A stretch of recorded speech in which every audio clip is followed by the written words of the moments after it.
¿Qué harías si mañana amanecieras con 0 pesos en tu cuenta, 3 llamadas de cobradores esperándote y la certeza de que todo lo que construiste en los últimos 5 años había desaparecido en una sola noche? La mayoría diría, eso nunca me va a pasar a mí. Rodrigo también lo decía, hasta que pasó, y lo que descubrió después cambió para siempre la forma en que entendía el dinero, no como un número en una cuenta, sino como un espejo que refleja exactamente lo que crees que mereces. Quédate porque esa historia no es sobre el dinero que perdió, es sobre lo que tuvo que perder para encontrarse a sí mismo. Rodrigo tenía 34 años, una empresa de distribución de alimentos que había montado con sus propias manos, un departamento rentado en una colonia que le hacía sentir que había llegado, y una deuda que él llamaba inversión, porque nadie debe dinero, quiere llamarle por su verdadero nombre. Había crecido viendo a su padre trabajar 14 horas al día para pagar una casa que nunca fue suya, y juró que él sería diferente, el que no viviera de quincena en quincena, el que rompiera el ciclo. Entonces tomó créditos, 5 de ellos, cada uno para hacer crecer el negocio, cada uno con una tasa de interés que él firmó sin leer, porque eso es lo que hacemos cuando tenemos prisa por llegar a algún lado, sin saber exactamente a dónde vamos. El negocio crecía, pero la deuda crecía más rápido. Rodrigo vivía en un estado que muchos conocen pero pocos admiten, la ilusión de prosperidad, el coche nuevo financiado, la ropa de marca que se cargaba la tarjeta, las cenas de negocios donde invitaba a todos porque pagar la cuenta sentía como poder, aunque ese poder no fuera suyo.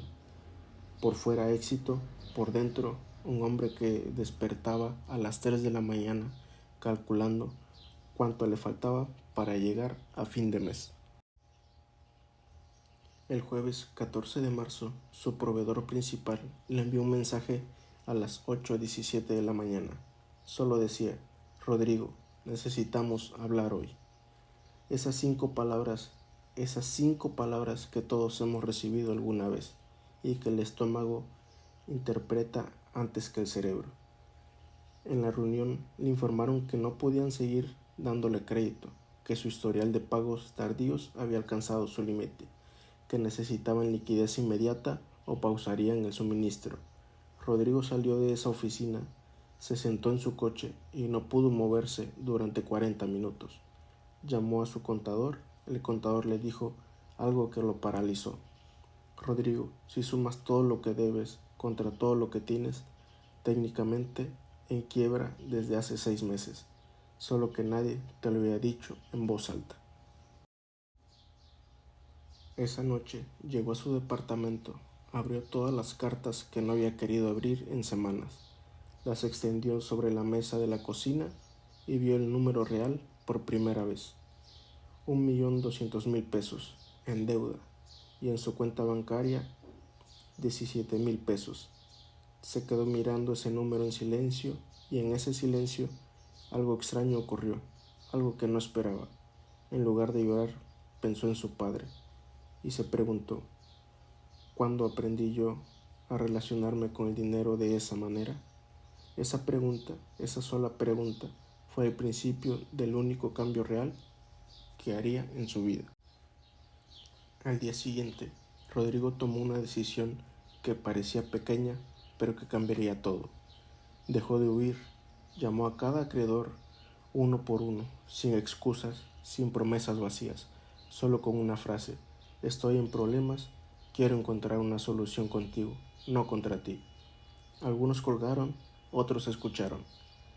Cerró el departamento y se fue a vivir con su madre a los 34 años, con una empresa en quiebra, y tuvo que sentarse en esa cocina donde de niño había escuchado a sus padres pelear por dinero y entender que ese lugar, ese dolor, era el origen de todo, porque hay algo que nadie nos enseña en la escuela, ni en la universidad, ni en los libros de finanzas. La relación con el dinero no es matemática, es emocional. Lo que gastas de más no es ambición, es miedo a no tener suficiente. Lo que no ahorras no es descuido, es la creencia de que el dinero siempre se va a acabar. Entonces, ¿para qué guardarlo? Lo que debes no es mala suerte, es la certeza inconsciente de que no mereces tenerlo sin sufrirlo.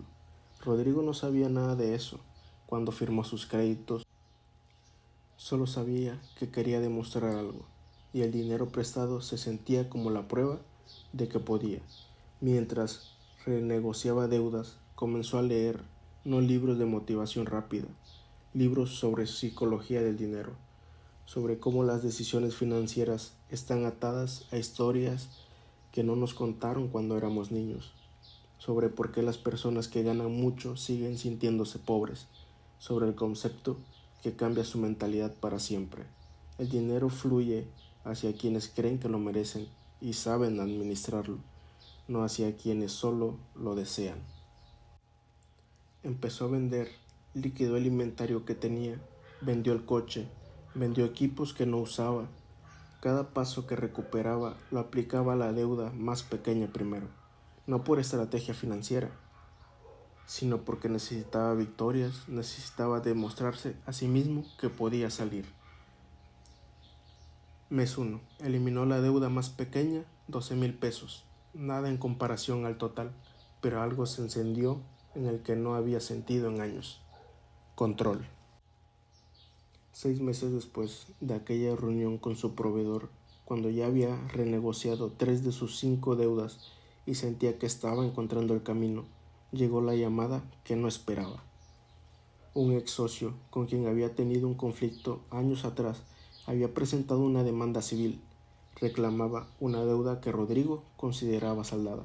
El monto, 340,000 pesos. Su abogado le dijo que el proceso podría durar años, que necesitaría al menos 80,000 pesos solo para el proceso legal, dinero que no tenía. Esa noche Rodrigo escribió en su cuaderno, el mismo cuaderno donde llevaba su registro de deudas y victorias, una sola línea. ¿Y si todo esto es una señal de que simplemente no puedo? La leyó y luego la tachó. La tachó porque reconocía algo. Esa voz no era suya, era la voz de todo lo que había absorbido sobre el dinero desde que tenía 5 años. La voz de su abuela diciendo, el dinero es para los ricos.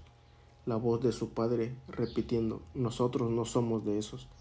La voz de años, programación que le decía que el éxito era para otros y que él debía conformarse con sobrevivir. Y debajo de la línea tachada escribió otra. El dinero no me abandonó, yo aprendí a no recibirlo, y lo que se aprende se puede desaprender. Rodrigo no resolvió el problema legal de inmediato, eso tomó tiempo, pero algo cambió fundamentalmente en cómo se paró frente a todo lo que venía. Comenzó a ofrecer consultoría en logística, el conocimiento real que tenía de 10 años en su industria, y cobró por primera vez en su vida sin disculparse por el precio, porque había entendido algo. Subestimarse no es humildad, es forma de sabotaje. En 8 meses de trabajo en consultoría, recuperó más dinero del que había generado en 3 años con su empresa, no porque trabajara más, sino porque dejó de boicotearse. Usó ese dinero para contratar un abogado mejor, resolver la demanda por un monto negociado de 120,000 pesos y saldar sus últimas 2 deudas. El día que realizó el último pago, no hubo celebración grande, no publicó nada en redes, no compró nada. Solo se sentó en silencio en la misma cocina de su madre, donde todo había comenzado a derrumbarse, y sintió algo que no había sentido desde que tenía 15 años. Paz. No la paz de tener dinero, la paz de no necesitar que el dinero le dijera quién era. Hoy Rodrigo vive en un departamento más pequeño que él tenía antes. Gana menos de lo que presumía ganar cuando estaba endeudado, pero por primera vez en su vida adulta, lo que gana es suyo. No hay cuentas pendientes, no hay llamadas de cobradores, No hay coches sin dormir calculando qué cheque puede posponer. Y cada mes, sin falta, ahorra un porcentaje de lo que gana. No porque un libro se lo dijera, sino porque finalmente se cree merecedor de tener un futuro. Hay una pregunta que Rodrigo se hace ahora cada vez que toma una decisión financiera. Una pregunta que me pidió compartir contigo hoy. No es cuánto cuesta, no es lo necesito. La pregunta es, ¿estoy tomando esta decisión desde el miedo o desde la abundancia? Porque el dinero que gastamos huyendo de nosotros mismos nunca llena el vacío que pretende llenar, y que la deuda que acumulamos tratando de probarle algo al mundo es la más cara de todas, no por los intereses, sino por lo que nos cuesta en dignidad. La riqueza real no empieza en una cuenta bancaria, empieza en el momento en que decides que eres suficiente exactamente como eres, y que el dinero es una herramienta, no una medida de tu valor. Rodrigo lo perdió todo para aprender eso. La pregunta es, ¿tú necesitas perderlo para aprenderlo también? Si esta historia te tocó de alguna manera, escríbelo en los comentarios. No el excelente video de siempre. Escribe, ¿qué creencia sobre el dinero crees que te está limitando hoy? Léelo, escríbelo, porque nombrarlo es el primer paso para cambiarlo. Nos vemos en el próximo video, donde el dinero no es el tema, la mente es el tema.